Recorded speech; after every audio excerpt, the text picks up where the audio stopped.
is so cool. Mhm. Awesome. Jeremy Steinkohler. Look at, okay, tell us what the name of that drum is, please. This is called a Doombeck And what is it made out of? ceramic. It's made out of clay. That is so cool. And that is just a beautiful instrument and it sounds fantastic. Everybody, welcome to the Drummers Education Connection. I am Bart Robley and I'm here today with my friend Jeremy Steinkohler.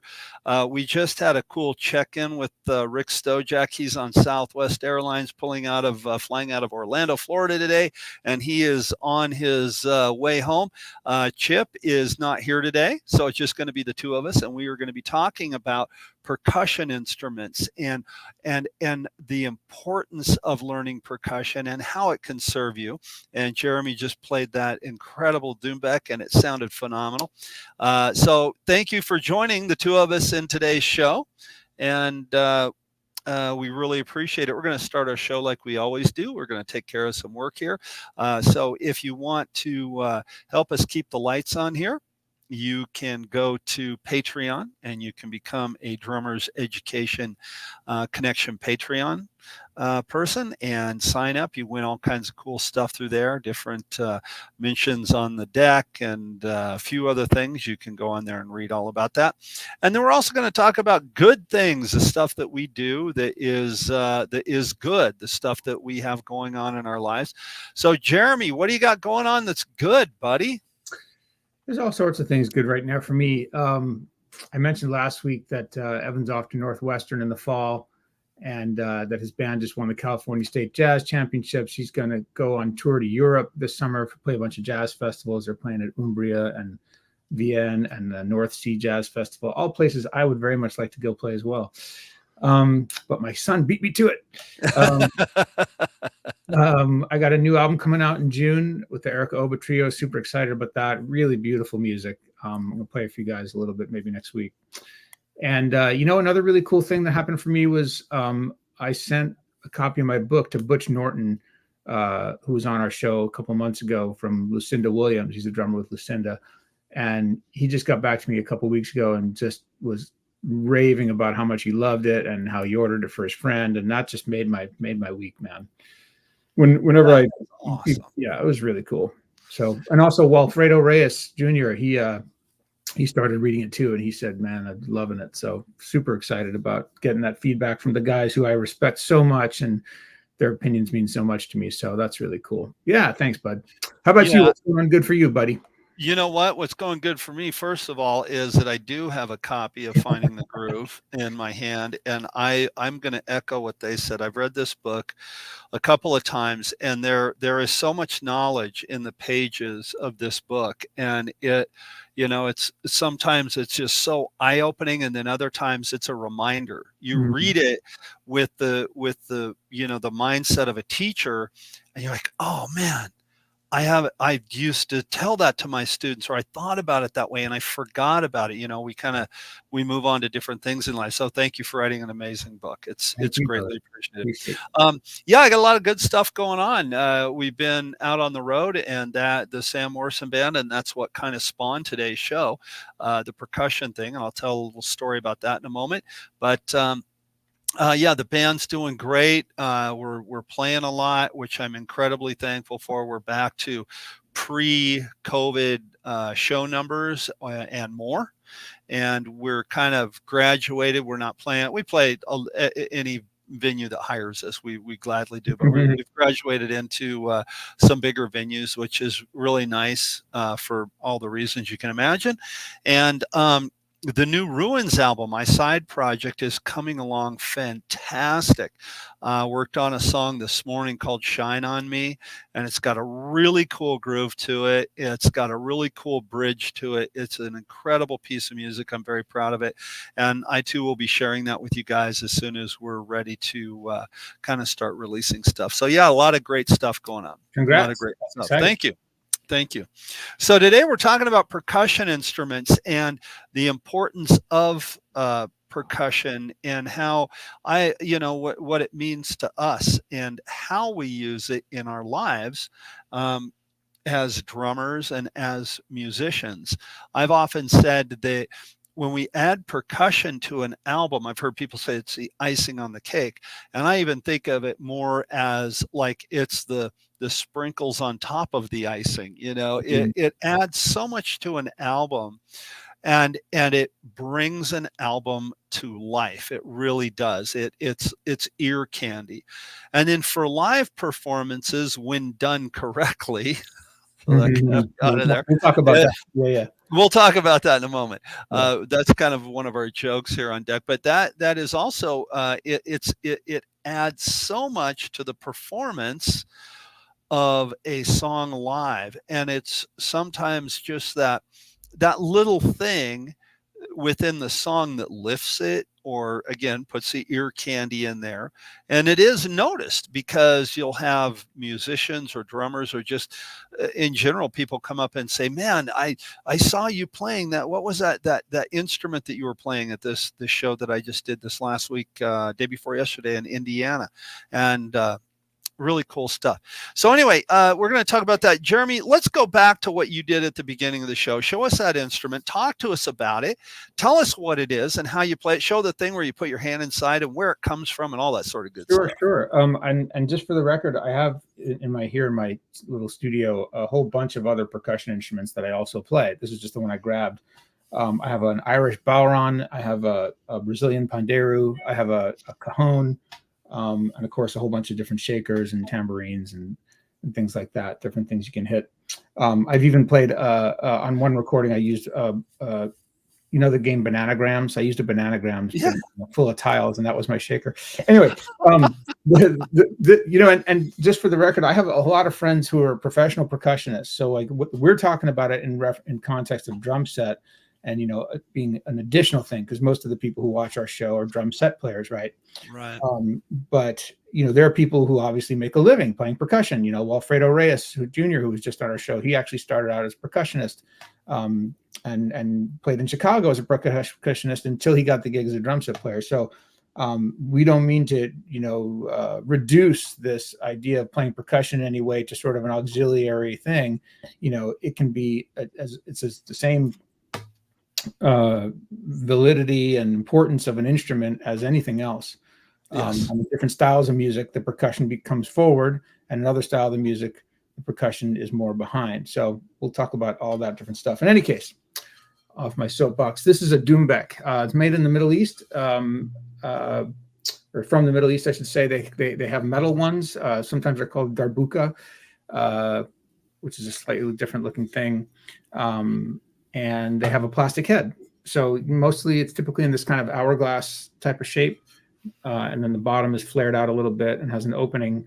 And this one's made out of ceramic. And it's actually a Remo fiber skin head on the top that's glued on there. They do also come with natural goat skin heads. Just depends. I think you can order these with either type of head. And it's called a doumbek because of the way it sounds. You get the low sound. Doumbek.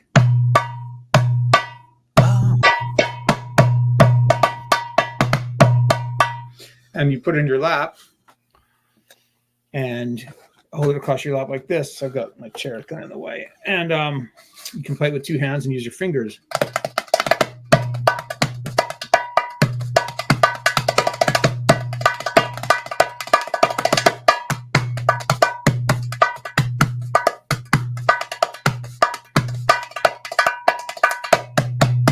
And then if you stick into your hand in the bottom,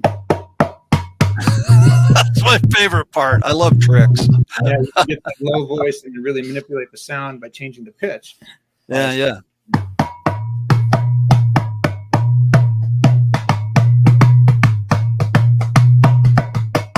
Almost like a talking drum.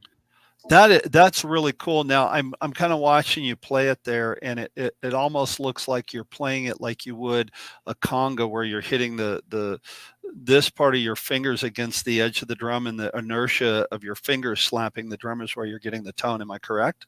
Yeah, you don't use as much hand as you do on the congas or the bongos.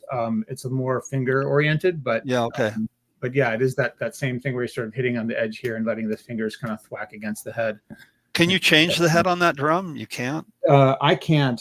It can be done if you have a press, like that is made for that. So if my head were to break, I would have to send it in for repair to the shop that did it. Okay. Okay. Yeah. That's a really cool drum, and that's just a one example of a million percussion Right. instruments, you know.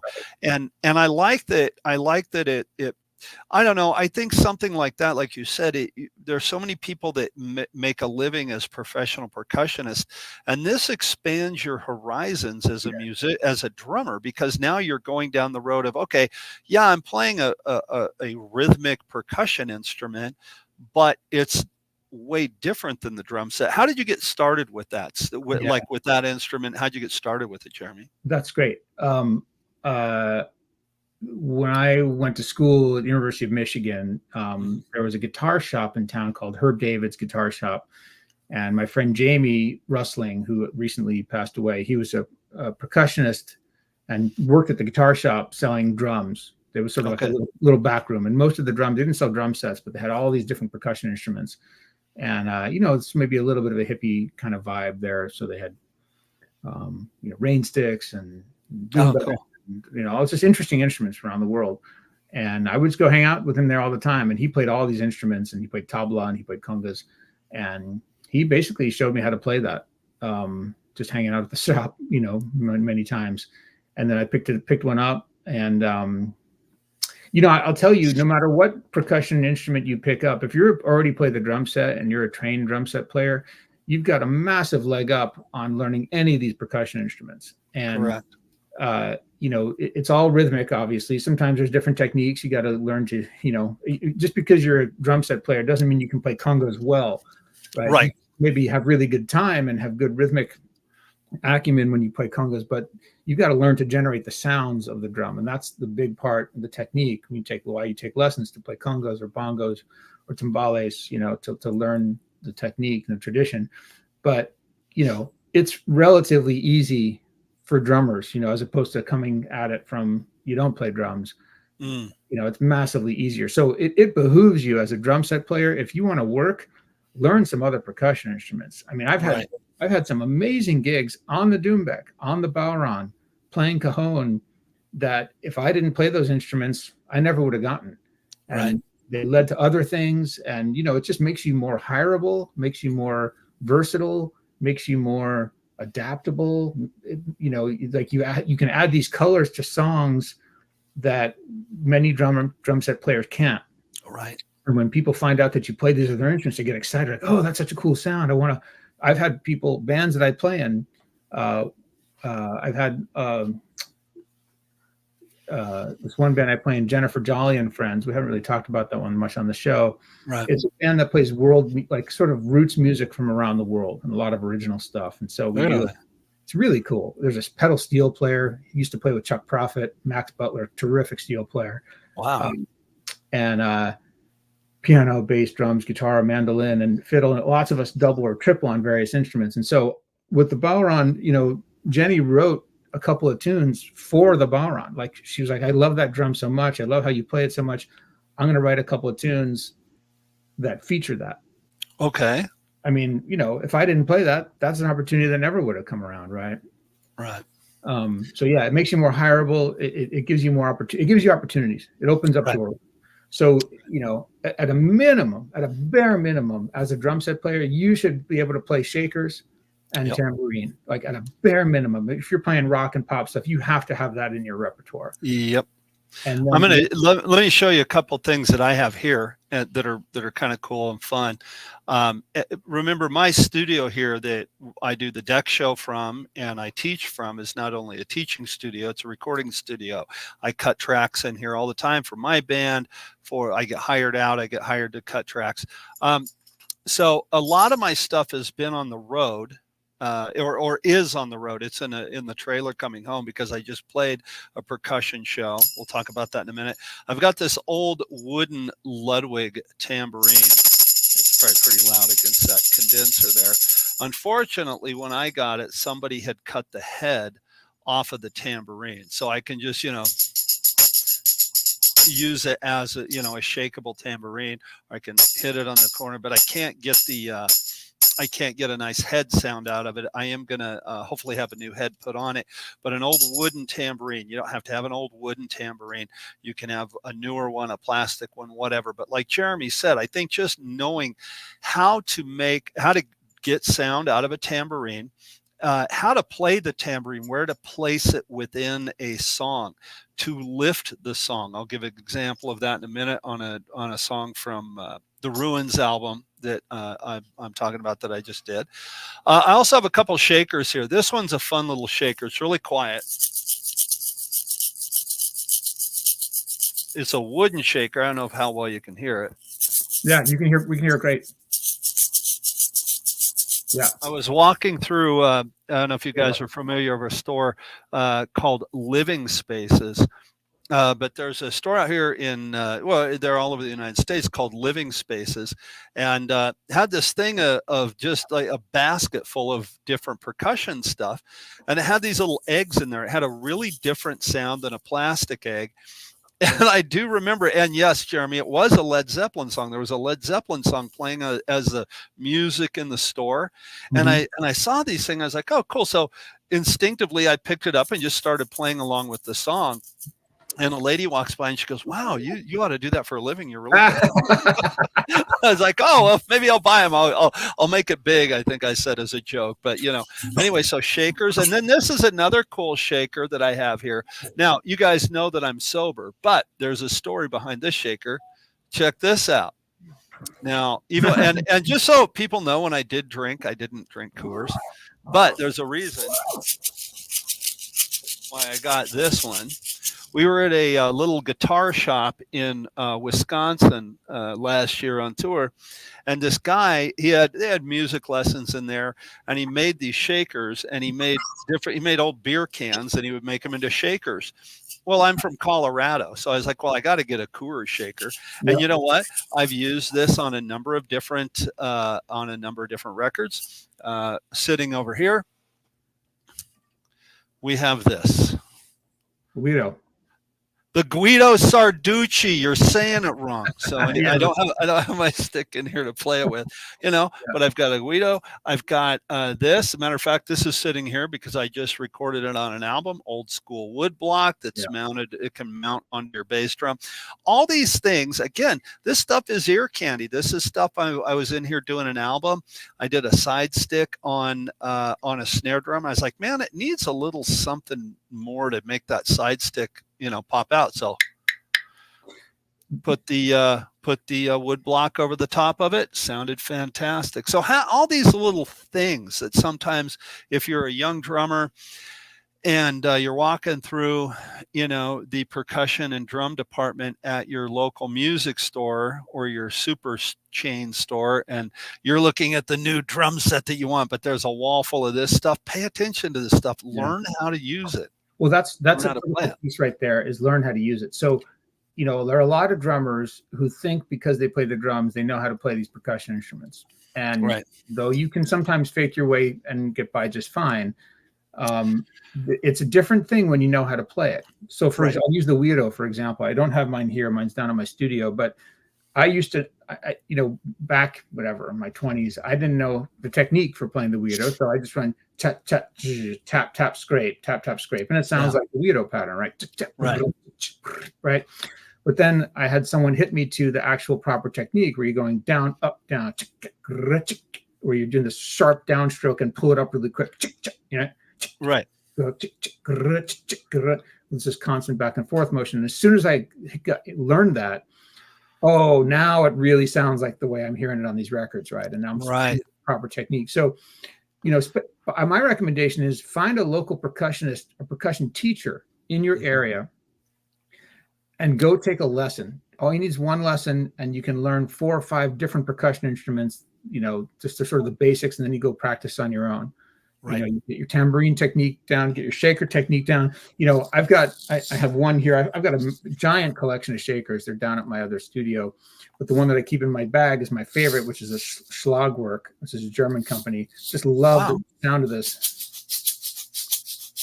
Oh, that sounds great. Great. It's really easy to mess this up. It's not. Oh yeah. To play with the proper rhythmic, accuracy. Like people pick it up, they hold like this. Yeah. That's not how you do it. They're shaking. They're holding it wrong. They're shaking it back and forth, and they get the beads or the imprint right. There's no accurate, rhythmic accuracy to it. Right. These are these little. They're made by Soul Percussion. These are actually really cool. They're actual skin, like these are goat skin. Oh wow.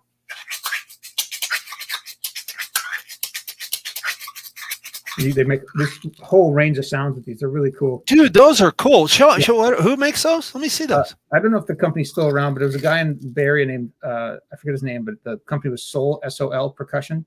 I'm going to check that out. I want to get some of those. Those are cool. Drums too. Beautiful congas, and he makes these shakers. Because you can pinch the heads, you can really manipulate the sounds quite a bit. They're pretty cool.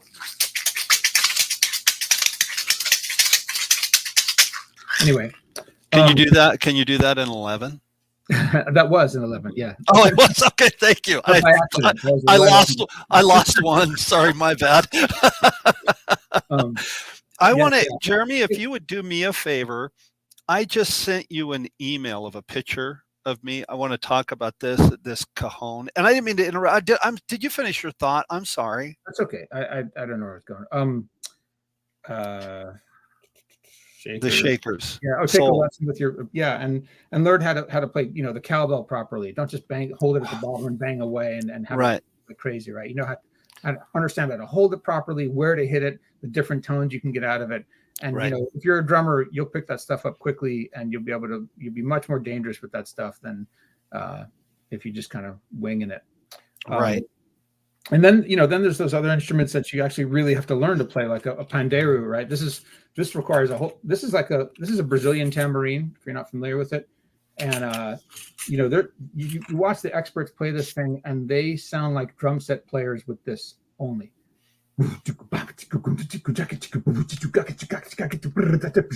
Just on this, I can't play like that. Oh, so you're almost like a conga player with that. Yeah, I mean, there's all crazy.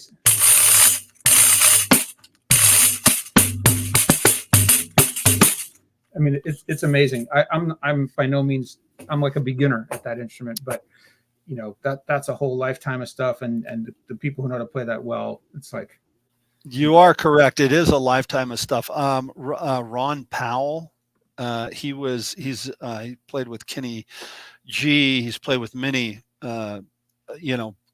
big name acts as a percussionist. And I went to one of his drum clinics, or a percussion clinic one time, and he stood there and played a tambourine for about 10 minutes. And I was just like, oh my God, unbelievable, just unbelievable. That was one of the things I was going to mention was, that's a Brazilian instrument, but even like the American gospel tambourine, yes, the whole thing, man, that's got a deep, deep history. And you watch these people play that thing in church services, or some of the old Motown rhythm section guys, the what do you call them? The Funk Brothers. The Funk Brothers, yeah. They played it in a lot of their tracks, and the technique where you're shaking it back and forth and moving it, it's a whole thing to learn. And man, when you play it like that, like, whoa, that's not just shake it, hit my hand, hand.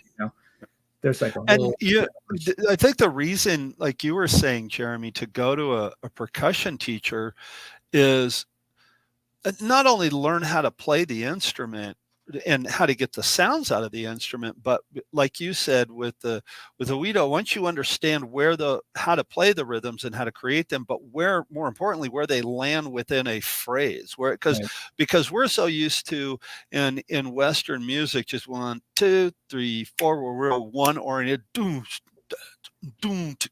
real one oriented, real backbeat oriented, which there's nothing wrong with that. That's what I do.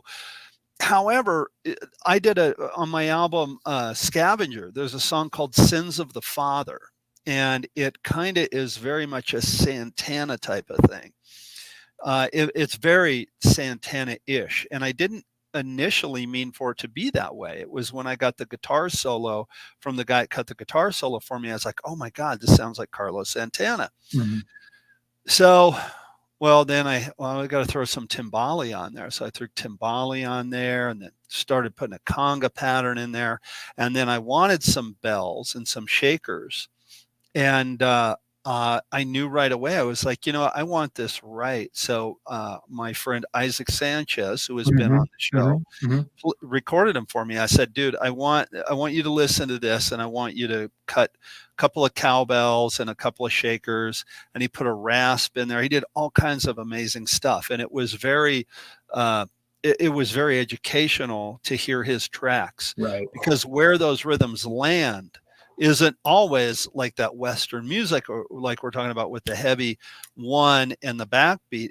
It lands within there to enhance it, back Yeah. to the All you original. need to do is hire a professional, or go listen to a professional, and you realize how much there is to playing these instruments. Right. How sophisticated a thing it is to play the congas, well, properly musically, and that it's not just a matter of hitting, or the Yeah. dum dum dum dum, right? Yeah. Um, yeah, but that to me, that's one of the biggest aspects of it, is just like getting the instrument to sound, Right. Right. properly. I mean, that's just like anything. Like we pick up a violin, an experienced violinist has this beautiful, rich tone, and a beginner has this awful, cat screaming, scratchy thing. Or with saxophone, you're honking away, and a really good player has a beautiful, rich, breathy tone. So, Right. and the drums, even on the drum set, right? When beginners, you can tell students when they're beginners right away because of the way they make the instrument sound. Right. And And and so these percussion instruments. so you would advise anybody then to seek out, even if you're okay, you're a singer in a band and you're not even the lead singer, you're a singer in a band, and they're like, okay, I want to play percussion.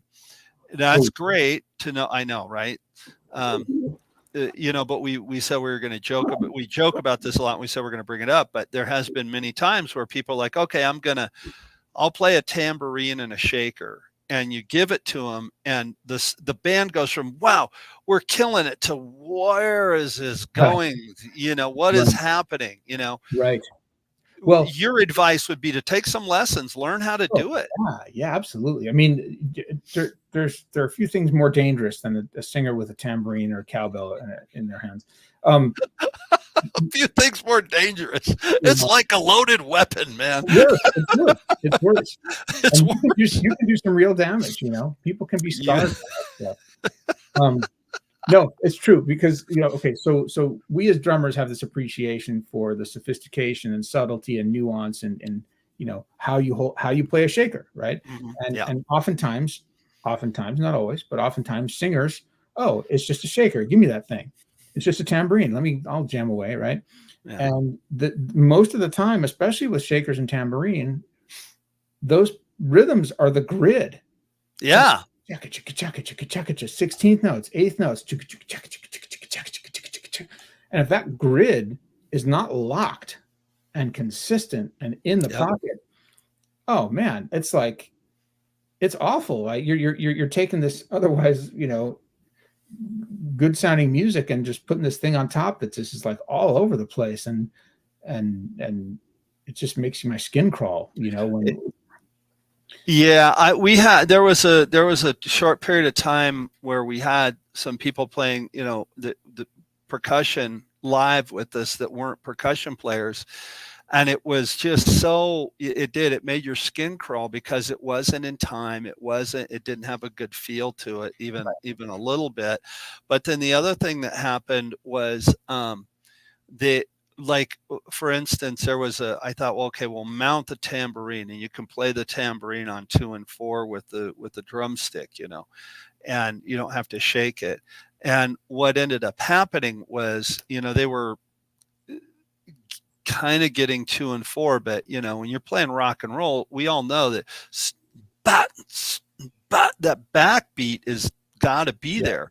yeah, And so you're playing along, and it goes from the backbeat on the snare drum, and the maybe the tambourine's supposed to enhance that and be with the snare drum, and it's not quite there. So now you're flamming, and it's this chicka boom, Yeah. chicka-bunk thing, and it Yeah, yeah. kills the groove. It It's kills the groove. it's like, imagine you got this really beautiful song going, and then someone gets on the mic and goes blah blah blah blah blah blah blah blah blah blah blah.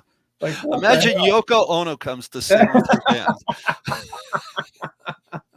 Right. Yeah, yeah. Sorry, So, Yoko fans. let's just put it this way. You know, with the percussion instruments are powerful, Yep. and with that power comes with great power comes great responsibility. Responsibility. Right, and It you gotta does. take that stuff seriously, because Yeah. you're adding a layer of music, and if that's not working, it's not working. And so, you Yeah. know, I won't let singers touch percussion instruments unless they know what they're doing if I'm playing Right. in a band. Yeah. And I think that's a Even wise choice because not just singers. Sometimes guitar players think they know what to do, and they don't. yeah, So, you right. know, if you can play it, I love it, and if you can't, please no. Yeah, exactly. Exactly. So the way this show came about, I sent Jeremy a picture, and then we're also going to put our commercial in here in a minute. But I sent him a picture. So let's start with that.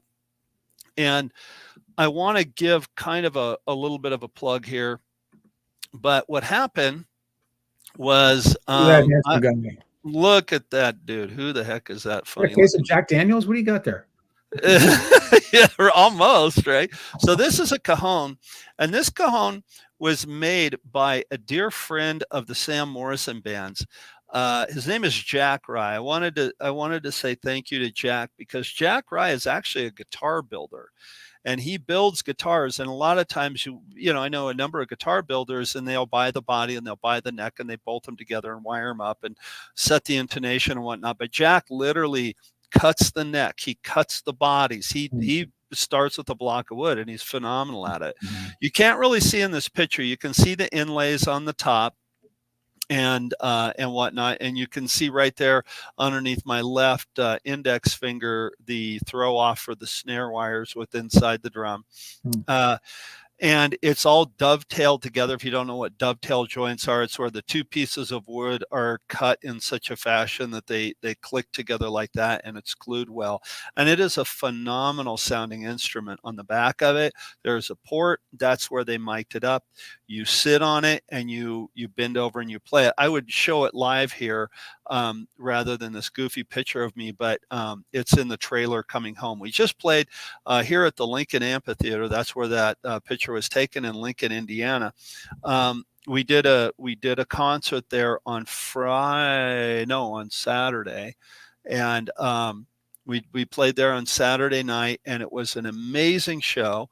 And I'm very proud to say, I'm not breaking my arm, patting myself on the back. Within 15 minutes of tickets going on sale, we sold it out, and it's a huge venue. And what a fantastic show! The band just it lifts you up as a player.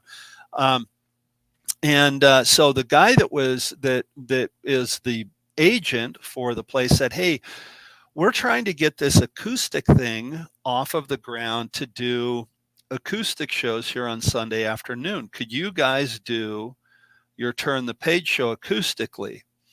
Well, not only was it a resounding yes, but a few years ago, everything that Jeremy and I are talking about here today, we did an album of the Bob Seger music that we were signed to a record label to re-record it all. Long story, and I don't want to get into the logistics, but we re-recorded an acoustic album of all these songs that were hits, but we played, there was no, the bass guitar, that was it. Everything else was acoustic guitars.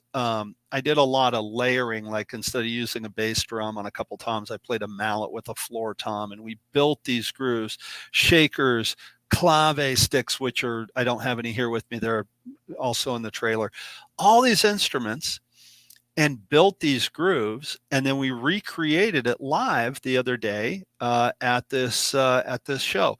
If you guys would like to hear it, on my Facebook page right now, somebody shared a video that they took of us playing the song Turn the Page, and then it was shared to my page. You can go watch it right now and listen to it. And I'm playing the cajon, playing shakers and tambourines. And then this, Jeremy and I talked about this. This was a caveat, and I kind of felt really bad. There's a T-shirt that says "Friends don't let friends clap on 1 and 3." And I think that's funny.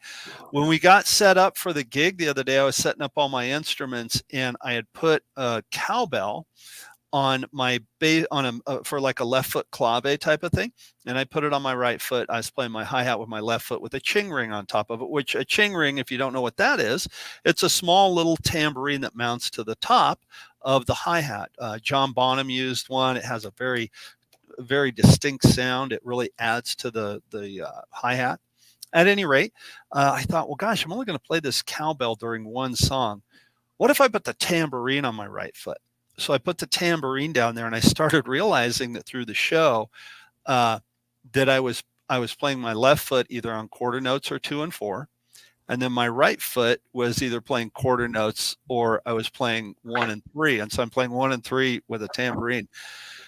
Now, while we're doing the performance, I'm thinking, oh my gosh, I'm really making a mistake. Well, I asked the guitar player after the show, David Kurtz, who is Mr. Rhythm, Mr. Feel. I said, did I just totally blow this thing? And he goes, no. He goes, it was really cool because it was so organic. So my point with that is my instincts went to, well, you don't play the tambourine on 1 and 3. You play, I was incorrect in that thinking. He was like, no, that it was organic. You were just keeping time, and you had a ching sound on 1 and 3, and you were playing the kick drum tone with the palm of your hand in the middle of the drum. It was great. It didn't throw us off at all. And so that made me feel good. Mm-hmm. So I think knowing what not to do is important, but then also like having the natural instincts to go, okay, nobody's looking at me weird. Nobody's like, on the, everybody was feeling it. It was a texture. And so that was the way that show was put together and how. Texture, anyway, that's a good word to use, because that's a big part of what you're doing with the stuff, especially in popular music, where the percussion isn't like super forward like it is in Brazilian music, samba or a lot of African music where the drum is forward. Yeah, like Afro-Cuban type of stuff, right? Yeah. And interestingly, a lot of these instruments that we're talking about evolved from other countries. Like the cajon is originally a Peruvian instrument. Now you hear it all the time in all different styles, but that's where it came from. The doumbek is a Middle Eastern instrument, but then you get instruments like this one. This is the Irish bowron, and this is just a frame drum, right? It's just a wooden hoop with a skin stretched across it, and this is a drum the shape of which evolved contemporaneously all over the world. So like in the Middle East and parts of Africa, it's called a tar, and the shell is not so deep as this. It's usually like this, and so it's called a what? Say that again. T-A-R. Okay. Tar. And so you hold it like this, and you play it with your fingers. I'm gonna have to balance it.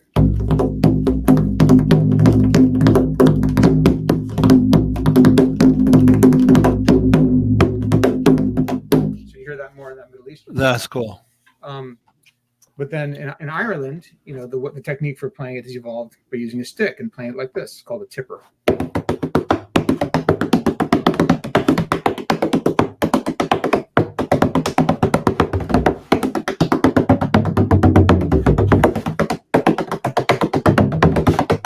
So, same instrument, different techniques of playing it, right? It'll look the same, but depending on where it evolved from, you hear people playing it differently. But texture, that's a big part of it, right? Especially when we're talking about adding it to popular styles of music.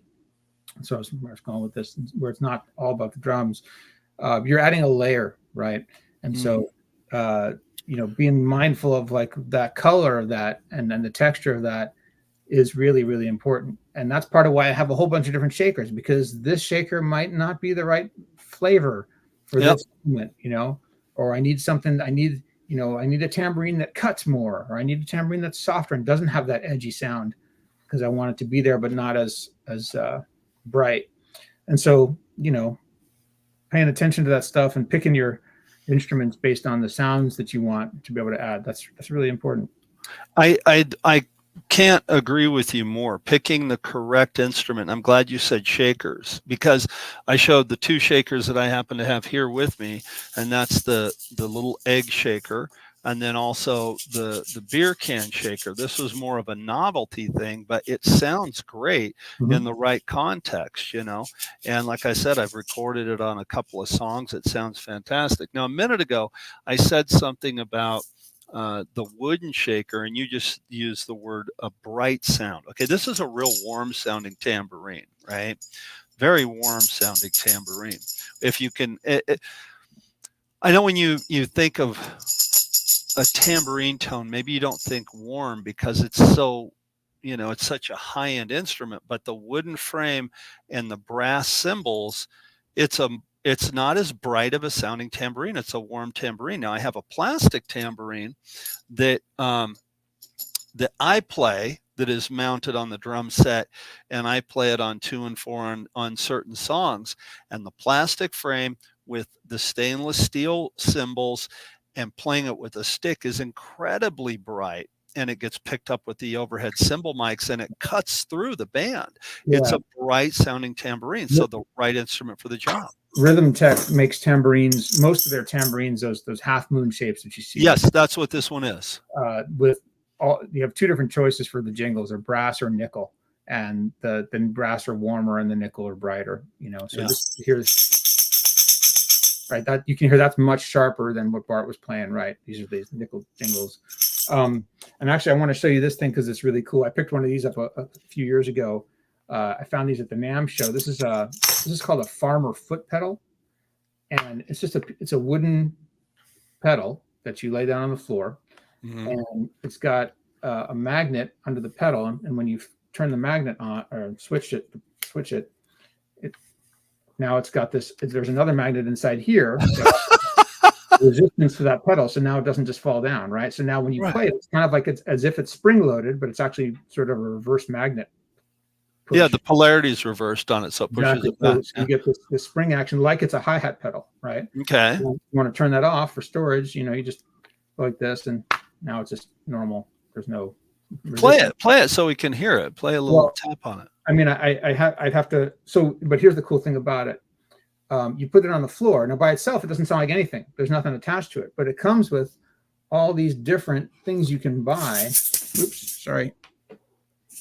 Attachments to stick into here. So this one, no way, is a stick with two egg shakers bolted on. Right? Yeah. This one's a stick with tambourine jingles bolted on. Here's kind of some other type of shaker. This is probably like an LP thing. I don't even know what this is, but it's cool. So, you know, you stick the thing in here and then you tighten the screws, and now you've got a foot pedal that's got a shaker sound. That is really cool. So with your left foot, or I guess your right foot, if you weren't sitting at a bass drum, you can add a layer of percussion texture with your foot.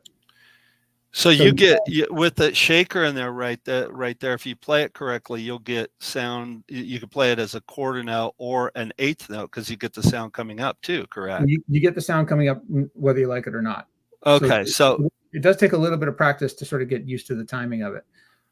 So if you played it just like on 1, 2, if you played like 1 and 3, you could get quarter notes. 1, 2, 3, 4. 1, 2, 3. If you play 1, 2, 3, 4, you're going to get eighth notes, right? So okay, yeah. Get the upstroke out. I see what you're saying. Yeah. The beads hit the thing on the top. Right. That's really cool. Have you used that at a gig? I have. Yeah, it's cool. You know, it's kind of like a double pedal situation where like you play your hi-hat at the same time very easily.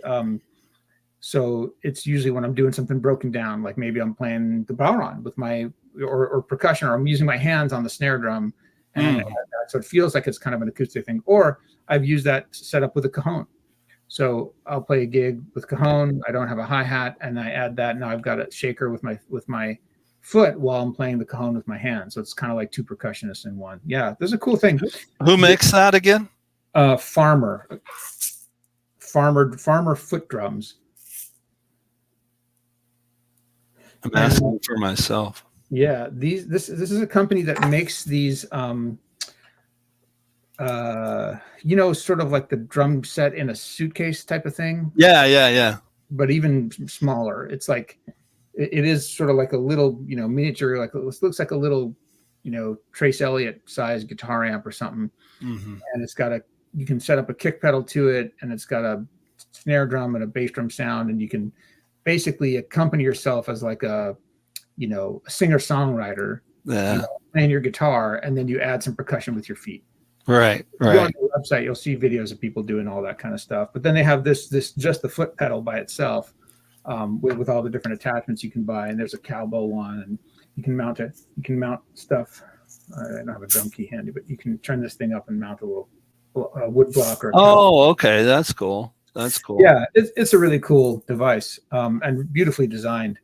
That is really. It looks like it's very well built, and I really like the ingenuity of the Magnet. reverse polarity on the Yeah, magnet. That's yeah, really hip. I I know. mean, that's like the simplest thing, but that's really cool.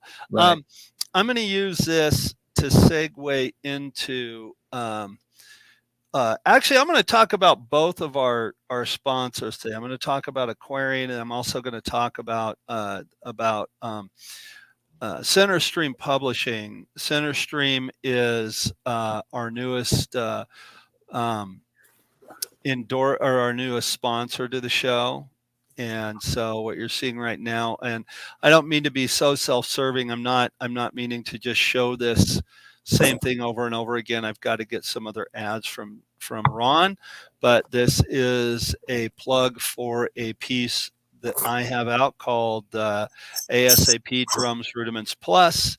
It's the original 26 rudiments printed out, and then they're also recorded. You can download them, and then on the back is a piece of music that called "The Attack of Mark the Shark" that I wrote myself. I have a new book coming out. Hopefully, it'll be done this year. I've got so many irons in the fire, but the book is called Etudes with Attitude, and they are all snare drum solos that were influenced by the NARD book. The NARD book is a National Association of Rudimental Drummers, and so I suggest both of those things.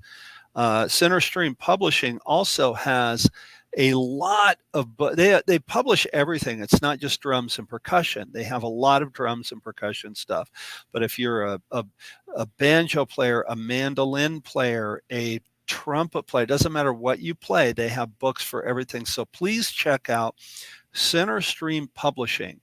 They're fantastic, and they have a lot of stuff that you wouldn't normally find. Again, it's not just drum stuff. It's Ron's the guy that owns Center Stream. He's a guitar player and a guitar collector and a banjo player, and so he has a lot of stuff on banjo, and he has a lot of historical stuff that's really cool. So check him out. Next thing I'm going to talk about is the drumhead company that all four of us endorse, and that is Aquarian drumheads. Aquarian drumheads make such a wide variety of heads for all sizes and all sounds of drumming. I don't have a picture here to show you, but I will say that a lot of drummers really swear by the Aquarian Super Kick bass drum head. It is an amazing bass drum head.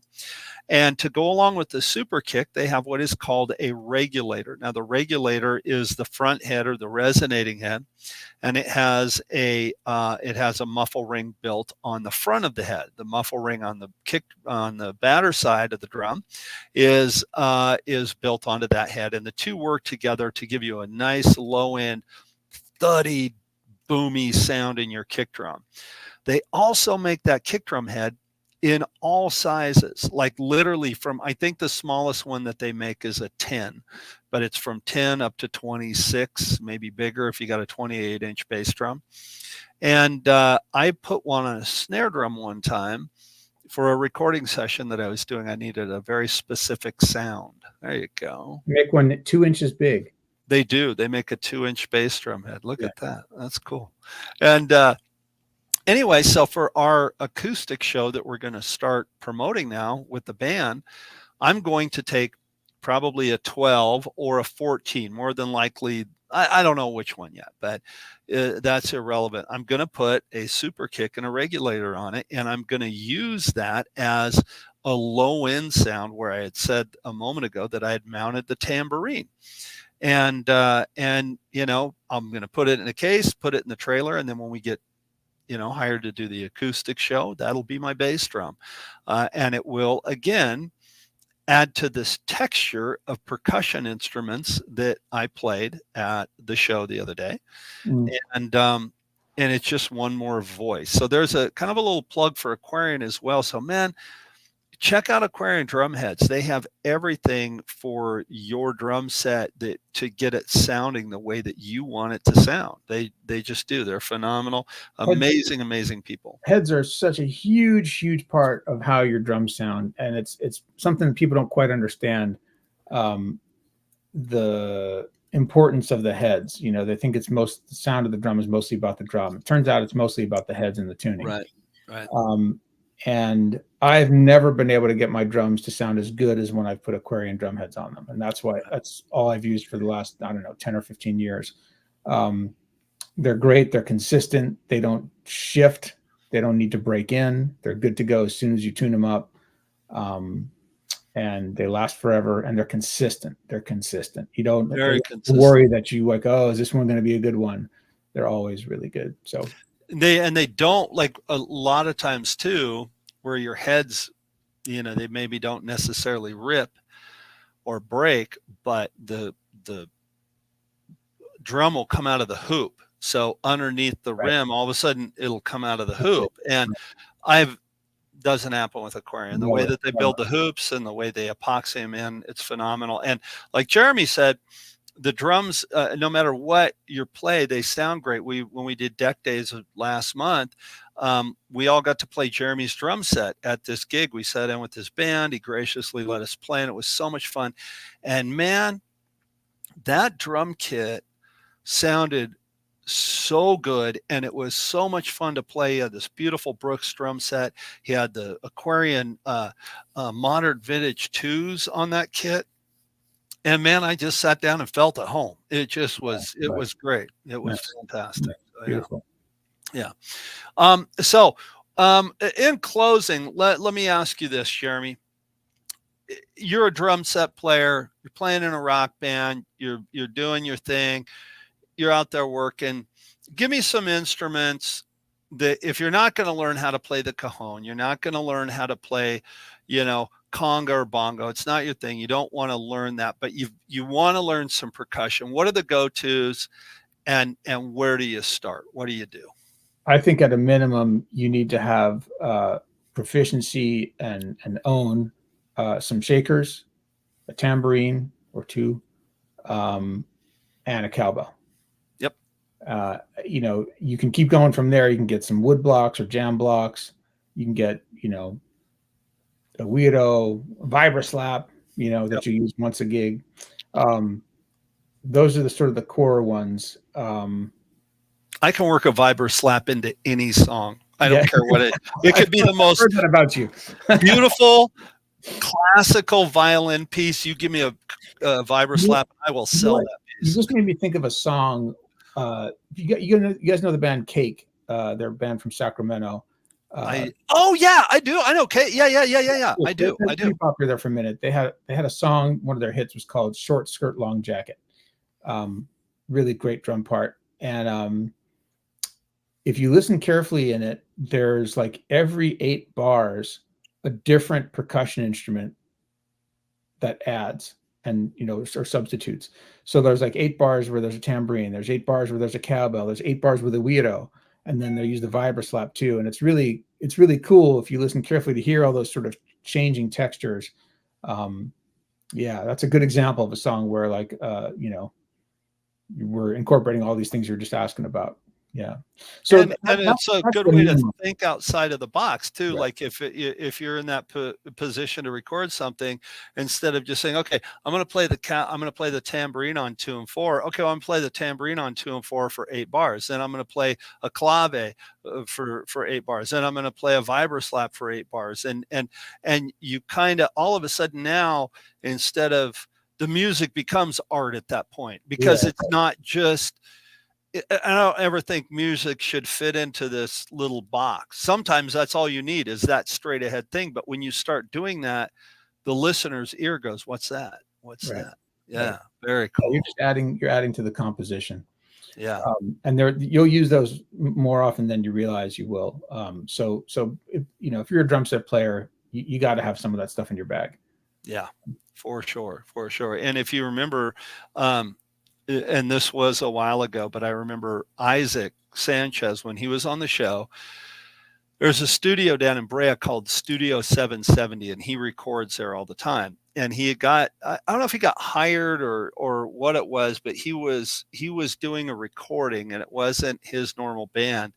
And as he's putting the part together, he said, all of a sudden, here's one for you. I heard a triangle. I had to have a triangle in this part of the song. And he thought, okay, you better have your triangle in your bag. He looked over and it was there, and it made it to the song. Yeah. So, okay, a lot of times we think of a triangle, ding, ding, ding, ding for dinner, or what the heck is a triangle for? Why would you do that? But it is used. It is a viable Oh yeah. instrument, and knowing how to play it and where to put it in is That's important. right. That's right. Listen to "In Your Eyes" by Peter Gabriel, one of the best songs Yes. ever. That's got a great triangle part in there. Listen to "Fool in the Rain," Led Zeppelin, no triangle, but a whistle, like a Yeah, schoolyard, a referee whistle. That is a percussion instrument. A yeah, lot of people yeah, don't realize that. yeah. In my, I've got sort of the stuff that I carry with me, which is usually just like some attachments. There's things you can buy that are stick attachments. There's like a tambourine stick attachment that Rhythm Tech makes, a shaker ball attachment. Those are really cool things, and you don't have to, and you can incorporate them into your drum set playing by sliding them on your sticks. Mhm. Um, what's I gonna say? Oh, like in my studio down, like where I keep all the stuff that doesn't get used a ton. I have claves, bongos, um, sleigh bells, um, which I did have to use on a gig one time. Triangle, wood block, jam block, weirdo. Yeah, so at some point you can never play the stuff if you don't have it. So part of it is collecting the stuff and learning how to use it. Right, right. Okay, that's going to do it for us today. One shout out that Jeremy does not know that I'm going to do, and I just now remembered it, or I would have done at the beginning of the show. And this is such a cool thing that happened the other night. And I'm going to say hello and thank you to our friend Mark Mills, who lives in Kentucky. The other night, we were playing in Franklin, Ohio, at a place called JD Legends. It's a concert. It's an entertainment venue out there. They do concerts. They do everything out there. Great place. It was the first night on this run that we're playing. Jeremy, you're going to appreciate this. We get done with the show. We're doing our thing. People are coming up talking to us. We're signing stuff at the swag table and whatnot. And this guy comes up to me and, "Hi, how are you? What's going on? Is Jeremy okay?" And I'm like, yeah, Jeremy's great. Why? Well, man, I watching the show the other day, and all of a sudden in the middle of the show, he had to leave Oh, because his studio got broken into. right, right. And I was so taken back by that. First of all, by the empathy and the compassion that the man truly showed, that he wanted to make sure that Jeremy was okay. Nice. And here's a guy in Kentucky Mm, who watches the show and is a friend of the Sam Morrison Band and follows us, and it was very heartwarming and very heartfelt. So Mark Mills thanks, says brother. that he watches the show every week. Now Oh, here's the thing. awesome. Mark is not a drummer. He just loves what we do. He loves music. He's a huge fan, and he just watches the show, and he's learned a lot from it, just about life in Oh, general. man, that's awesome, dude. Thanks for tuning in. Thanks for supporting us, and thanks for your concern. I am fine. My studio did get broken into. They stole some gear. But we are this close now to catching them. Like the police are like days away from issuing some warrants for these guys' arrests because we know who they are now. So that's good news, and I'll keep you updated as that progresses. But it's just stuff. It's just stuff, and it's a good lesson when that happens, as crappy as it is, to remember that it's just stuff, and it's always replaceable. So nobody got hurt. Yeah, appreciate it. All right, well, guys, we're signing off here. And I have my outfit for the Christmas show. I just realized I'm wearing red headphones and a green hat. I just realized, I was like, wow, I look like Santa Claus something. Well, we missed Bart and we missed, sorry, Bart. We didn't miss Bart. We missed Chip and we missed Rick today. We'll see them next week. And nobody ever misses Bart. Yeah. Oh. Thanks for tuning in, and we'll see you guys next week. Appreciate you. See you guys next week. Have a good one, guys. Take it easy.